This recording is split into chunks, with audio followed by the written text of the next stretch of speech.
What is happening, everybody? Joseph coming your way. This is Final Fantasy IX Weapon Man Run. We are at Gizamaluke Grotto. Get ready to go through this grotto and head to Burmecia. Yeah. Let me see if I can get my cursor on the right part of the screen first. There. And we are good. Okay, cool. Let's go ahead and head inside here. So, Gizamaluke's Grotto. This is where the difficulty of the game does spike a little bit upwards.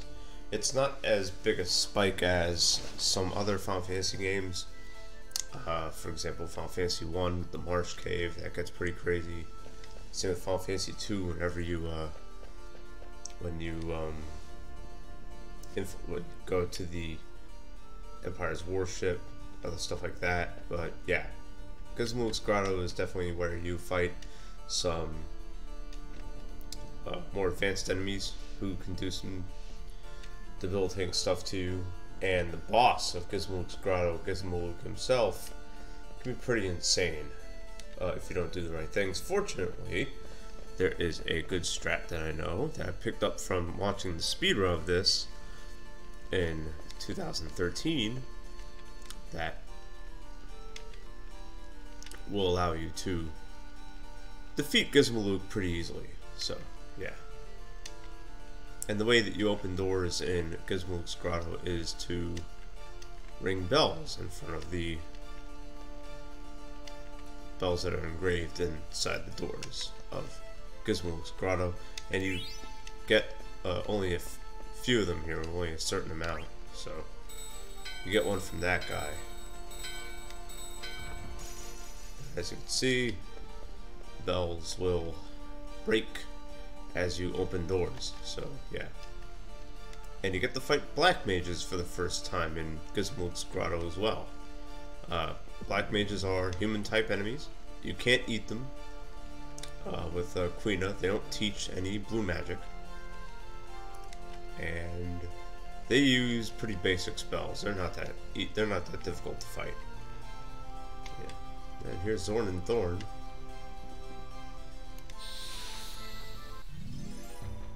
All right, here we are. So our first little foray with black mages. They're not difficult to beat at all. So.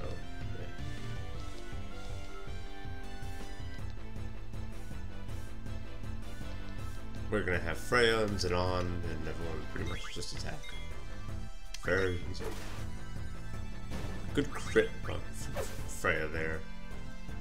Now, Zidane does not have Man-Eater, which is a passive ability that can do, which can inflict higher damage on human type enemies, but he will get it eventually. For now, Freya will be our massive damage dealer there with her spear with Man-Eater. So, good stuff.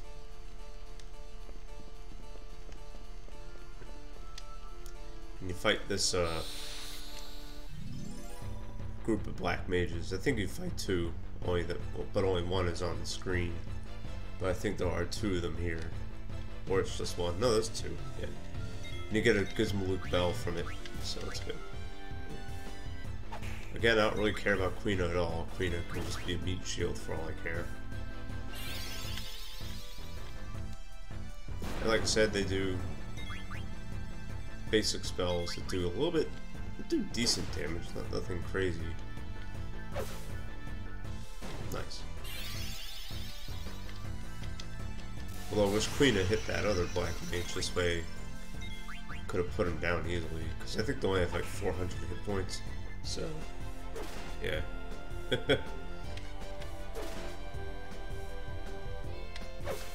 Oh well. That took a lot longer than I wanted it to take. That's okay though.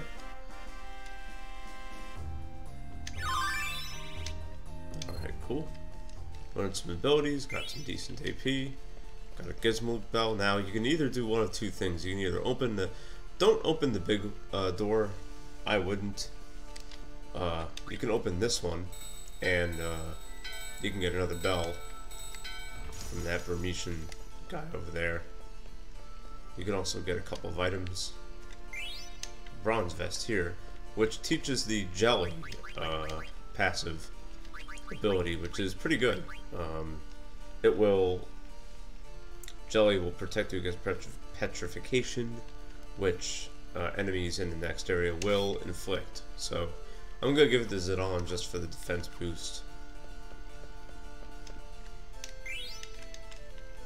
And yeah, so you get the other bell from that soldier. If you open this big door here, you won't get access to the items in the next area, or it'll take you a few more steps to get them. So I want to open that other one on the right side there as I fight this fight, which I'll probably just run away from. Yeah. Dragonflies, I believe they are, or hornets. I forget what they teach. What blue magic you can get if you eat them. I think you can get like either pumpkin head, which inflicts between the difference of hit points and maximum hit points, or something different. I really forget.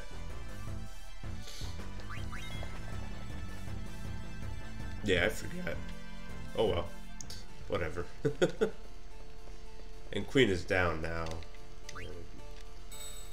Those hornets will inflict do a thing called Buzz, which will inflict Berserk on one player, which is pretty annoying. When a player is berserked, you can't control them, and they just attack wildly. Which can be useful in some situations, especially in mine, since I'm not really doing anything with magic, so I'm just going to be attacking, so I guess it would be really good. Yeah. So you got silver gloves there, and a Magus hat. Magus hat, let's see. Yeah, it teaches Vivi slow, which I guess is pretty good. It gives him more magic defense as well, and I don't really care about that either. Alright, and here we go.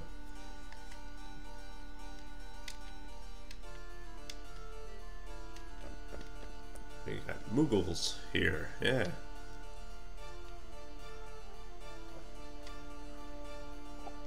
Really? Oh yeah, true. Yeah, we saw Horn and Thorn as well. Wait, what?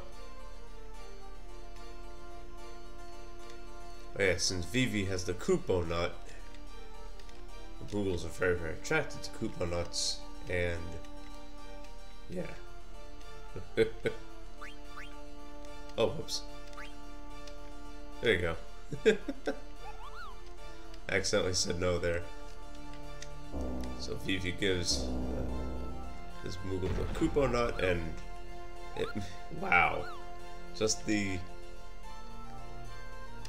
hearing about a Kupo nut apparently makes that Moogle so strong that it lifts up the bell that it was trapped under. Yeah. Final Fantasy IX, everybody.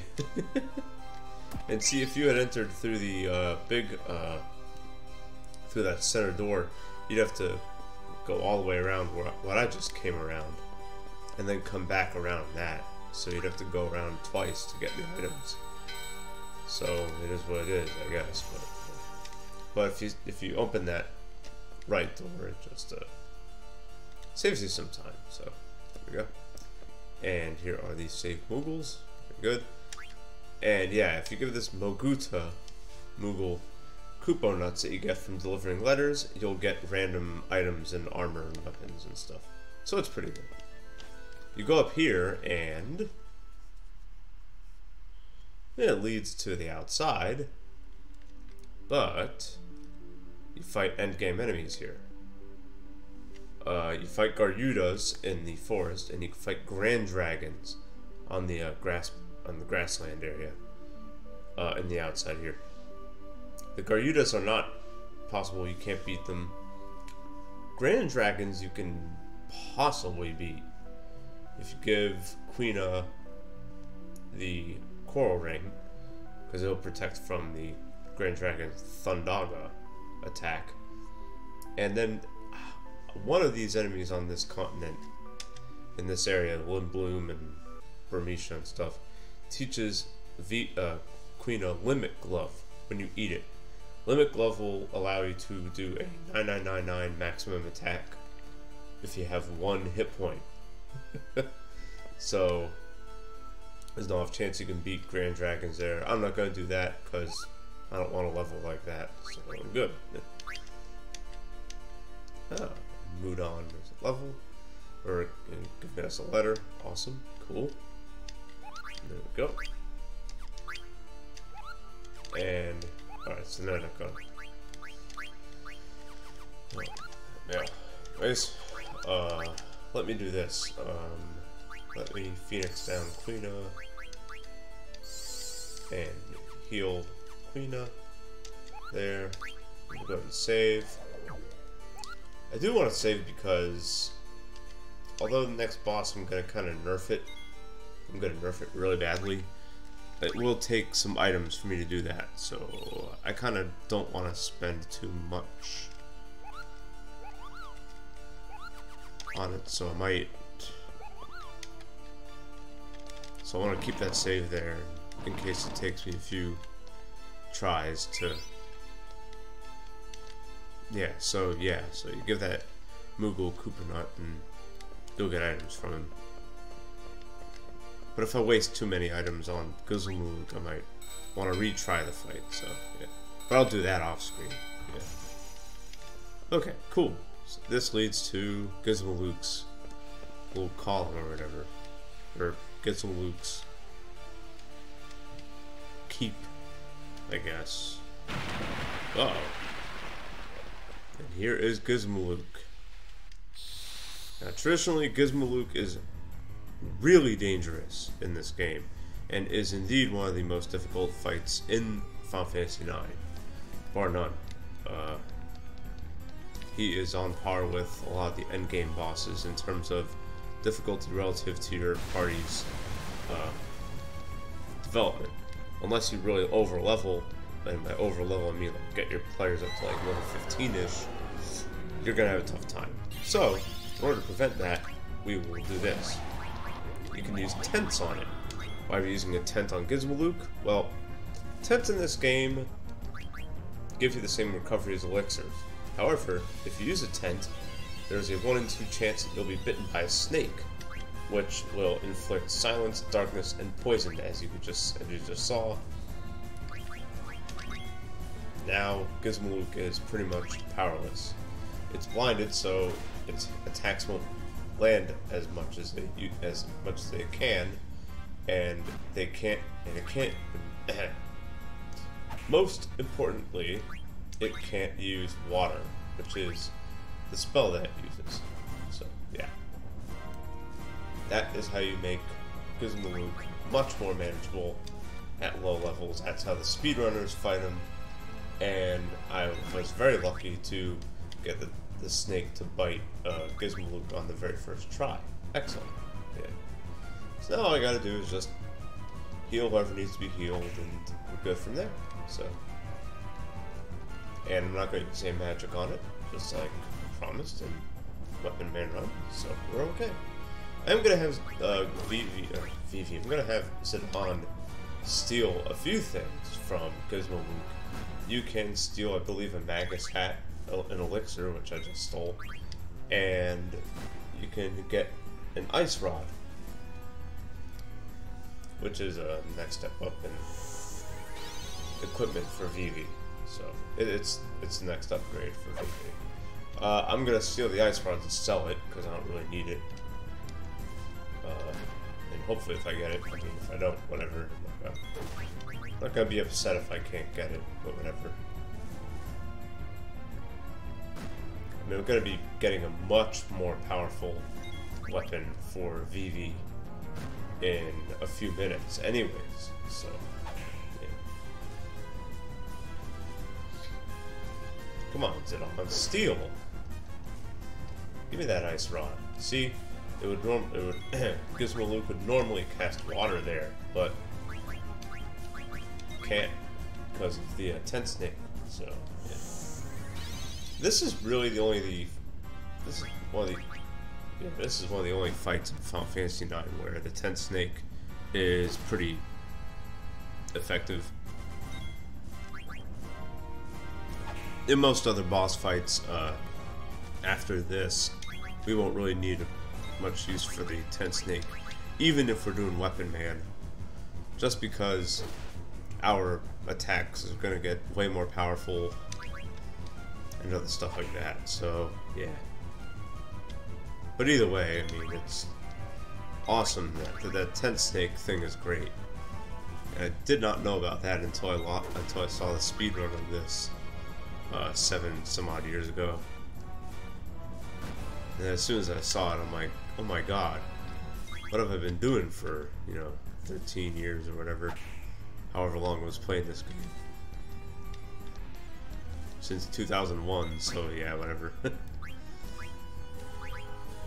Alright, I stole the Magus hat from Gizamaluke, so now I want to try and get the ice rod, ice staff, whatever it's called. If I can't get it, I can't get it. I'm not going to worry about it. I need to heal Freya as quickly as I can here.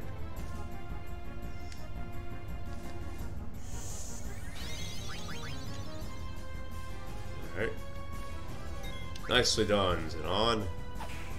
Good. Okay, now it's just a matter of us wailing on him. Don't want Vivi to heal himself. So yeah, Vivi is going to... Oh, he's getting killed. That's alright, I guess. I can just heal him, get him with Phoenix down.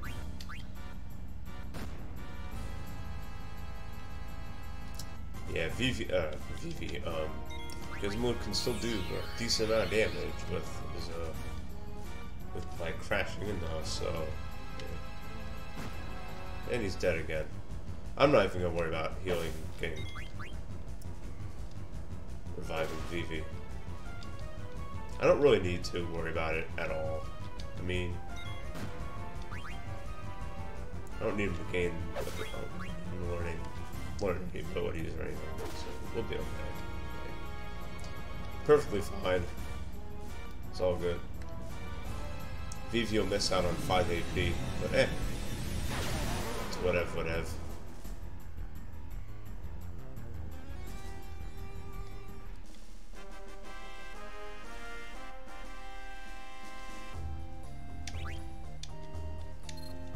And I got the tent back that I got. Nice. That I used. Oh yeah. I did forget to do that. What I might do off screen is take off a whole bunch of armor for my players. Because it does switch back to Steiner and Sarah here. As they go back to Alexandria. I'm just gonna wait until later to equip Steiner. So, yeah. There we go.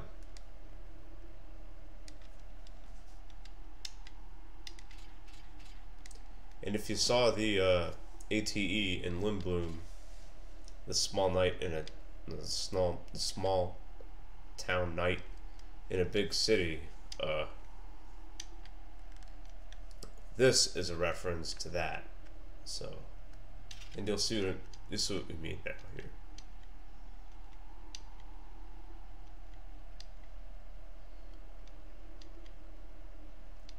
Gasol pickles.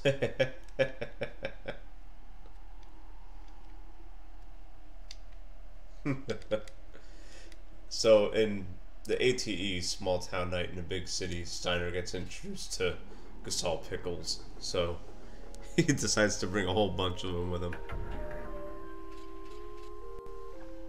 And of course that's Princess Garnet in the bag. Completely her idea, apparently. How she can breathe in that bag is beyond me, but whatever. Yeah, okay. So we gotta talk to a whole bunch of people to get them out of the way. Wow. Anyways, whatever. Right? Then you talk to this guy. Ooh.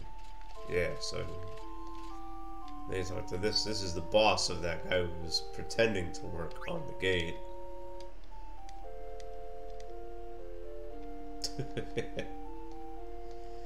You gotta tell him that he's not doing his job. True. I agree with that. You're good.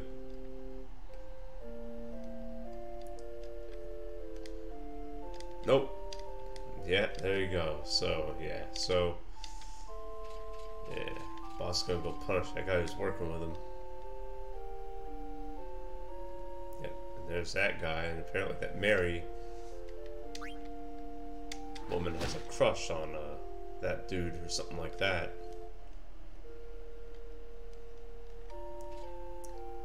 Like I said in other videos, I'm speeding through this text here because, yeah, it gets pretty overwhelming. Or whatever, I'm just trying to streamline through this game here. Not really beat it real fast, but making it like really like almost like a faster LP than more other comprehensive LPs. I want it to be more technical.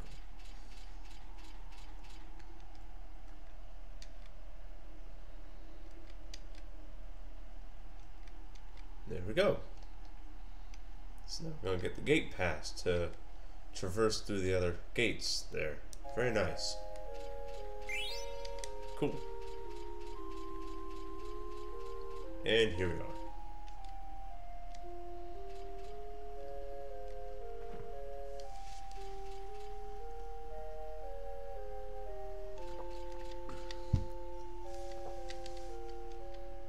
Heh. Funny how he quotes that the play. Very interesting, I guess.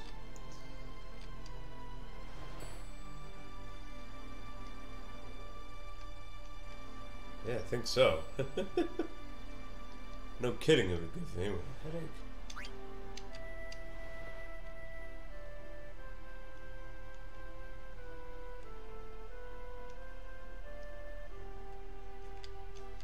Alright, cool, here we are. So,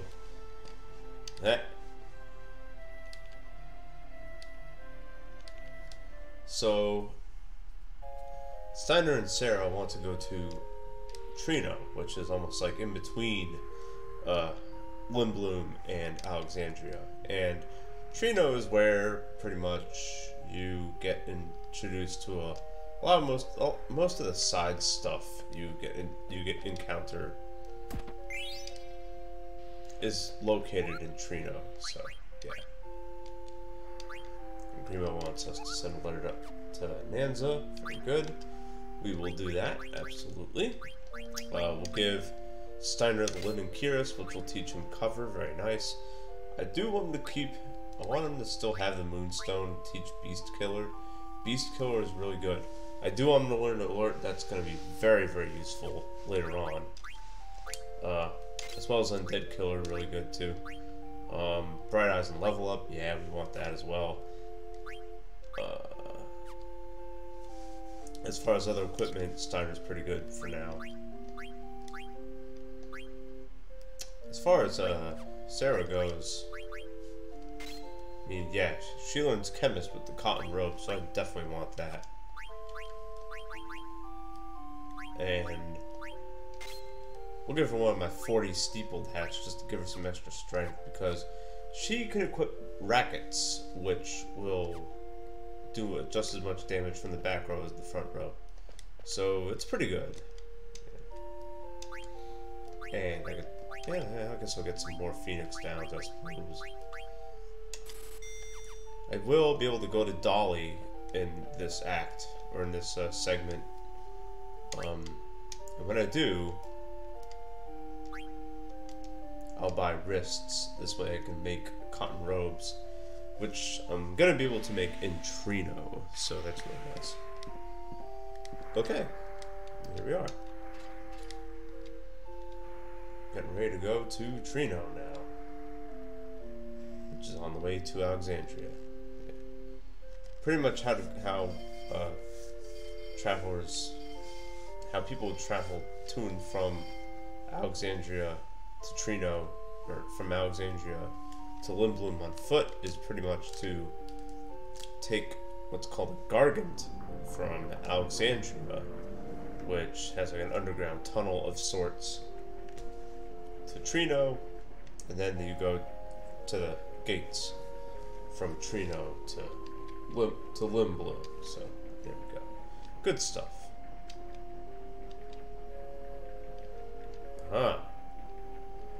So apparently they visited the Chocobo Forest as well, so.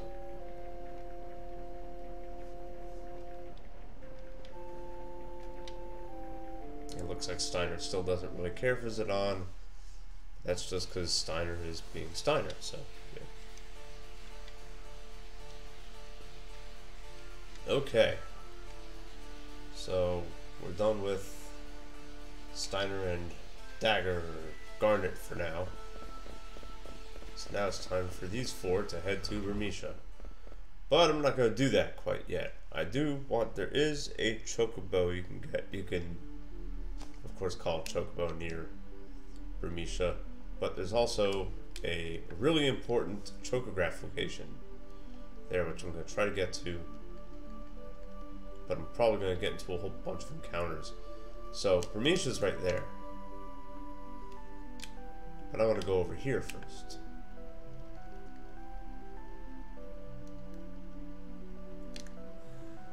In this area, we're going to be exploring in the next act. This thing, this giant whirlwind thing.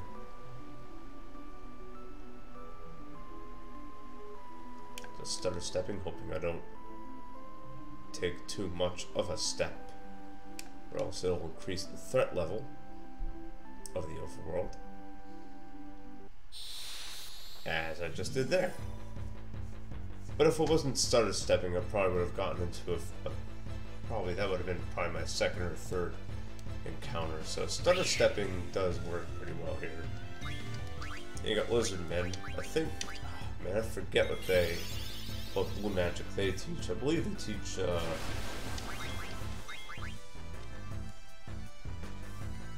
teach something nice. I forget what it is. I forget completely. Yeah. Anyways, so here's some tracks. Because I've played so many games of Chocobo Hot and Cold, I have a ton of Gasol greens.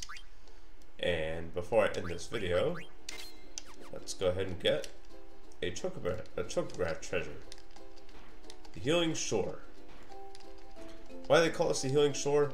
Well, it's like a special Easter egg of this game where if you visit every beach as a gold Chocobo, it activates something where you are able to heal your entire party when visiting any beach or something like that. It's really difficult to get. It's kind of useless, but whatever. But anyways, after getting this, our Chocobo will level up and will gain the ability to walk through shallow ocean, or through shallows, through shallow water, or in shallow water. So you enter at a beach, and you can enter water provided it is not very deep. So rivers, yeah. All right, and indeed we have. And it's a really good step. It's a really good step, because I'm about to get one of Vivi's best weapons that's going to take us through most of Act 1, which is going to be right there. So I'm going to go ahead off screen and get back to the other side of Gizamaluke's Grotto and start the next video over there. Take care, everybody. Peace.